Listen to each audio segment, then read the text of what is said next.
Hey friends, hello and welcome back to this YouTube channel. In today's another video tutorial, I'm going to share to you on how you can make your cursor move to the right in your Microsoft Excel. So let's go quick into the process. So we need to open Excel first. Go ahead in the Windows search bar and type Excel. Click on it under the best match. Click on the blank workbook.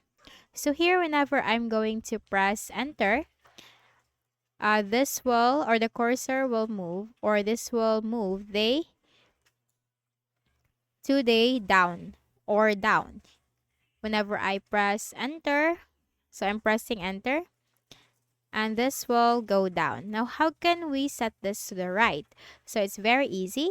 Click on the file tab and then scroll down in the list of options. Click on more, click on options. Here in the Excel options window, you need to look for advanced. Under editing options, you will find this after pressing enter, move selection. So direction is down, so we need to change this to the right.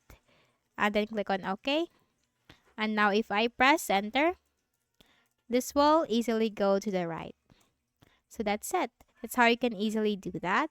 So I hope this video helped you. Kindly please do not forget to hit the like button and subscribe to our channel for more tutorials like this. Thank you for watching.